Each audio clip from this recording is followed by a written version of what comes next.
Welcome to Trades Hall of Glasgow, the only Robert Adam building that's still standing in Glasgow, and the home to Trades House of Glasgow and the 14 incorporations which are still actively involved in giving away about £750,000 each year to individuals and charitable organisations in Glasgow. The Trades House has been fortunate by being left money for good and pious purposes over the centuries. The record of major donations is in the Saloon on the first floor of the Trades Halls, and is a wonderful record of who gave money and for what over the centuries. It was not just money that the Trades House received. We also received paintings, stained glass and other items useful to the hall. The 3 windows in the Saloon were presented by late convener William Beattie. They were a gift from ex-deacon convener Service, and that's the one of Mary Queen of Scots. Collector Jackson Miller donated the window of King James VI of Scotland, 1st of England. And late convener William Beattie donated a plain glass window of himself. They each paid £58, 12 and twopence for each window. A lot of money in those days. The first donation that we have a record of is from the Reverend John Howison, who left 1,000 merks for a bursary to support a student attending University of Glasgow.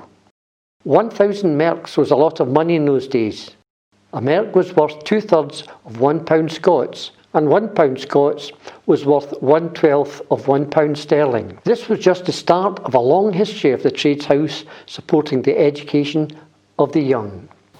Much of the Trades Hall no longer exists. It has been built on, extended and improved over the centuries. One of the few features still in the hall is the fireplace, which was designed by Robert Adam. It was actually manufactured, we believe, by another architect called Hamilton, who later on did the extensions in the building. The frieze round about the hall has got 161 people in it, 2 sheep, 2 pig, a donkey, and it was put up there in 1903. The hall is used extensively for weddings, dinners and numerous events, and it's a lovely place to be in.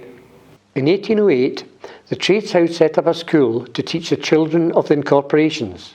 In fact, the first school that they set up was in 1649 and was located at the Windhead. Where that was, no one knows today. The Trades House extended the Adams building to make room for the children, and we have a wonderful record of the school over the years. It closed due to the Education Act of 1876, making it no longer necessary. We are fortunate in having a few items from the period of the school, and one of which we are very proud of is the tapestry which you see here. It was made by a young female student. The Trades House had limited funds, and initially they only enrolled boys, but soon we were educating 216 children made up of boys and girls equally. This is a photograph of Thomas Struthers, who was the principal teacher of the Trades House Free School for 21 years. He always wanted to be called the head master, but the Trades House wouldn't let him be called that, as that would cost extra money. The rules governing the school appear to have been quite advanced, as can be seen from the rules displayed on the wall. English language, writing, arithmetic and vocal music, with knitting and sewing for the girls. Children could become pupils between the age of 7 and 10 years, and they were allowed to study for 5 years. Number 3 rule was interesting, and it covers Bible and moral training. Even the teachers were affected by the rules, and that can be seen in the last 2. Class sizes were rather different then. They were not allowed to teach more than 60 pupils at a time. In 1885, the Trades House set up the bursary, and thousands of young people have benefited from the generosity of James Buchanan.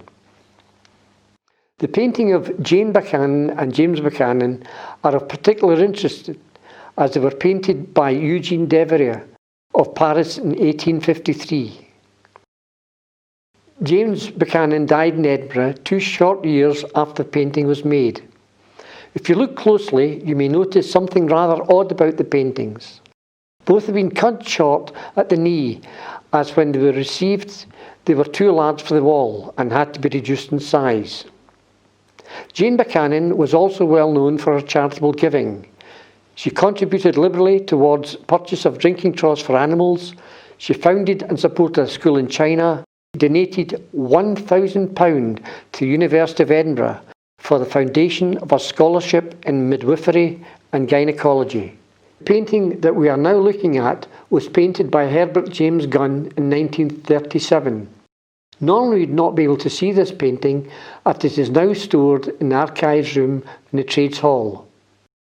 The painting is of Harry Lumsden, who was the clerk to the Trades House from 1896 to 1939, and as a mark of the respect for him, he was presented with a cheque for £300 in recognition of 27 years' service as clerk to the Trades House. It was typical of Harry's generosity that he immediately devoted the money to a bursary for a deserving girl who desired a technical training. He named this bursary the Mary Lumsden Bursary after his mother. This brings us to the end of the tour, but the support for educating has not stopped in the Trades House and with the 14 non-corporations, who still support pupils, students, apprentices and young craftsmen today. The Trades House also has a fantastic selection of genealogical material, and these can be accessed online but at the Trades House Virtual Library or by arranging a visit to the Trades Halls.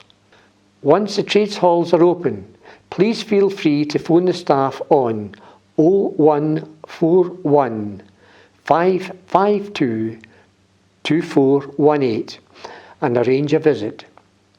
Many thanks for spending your time watching this short presentation.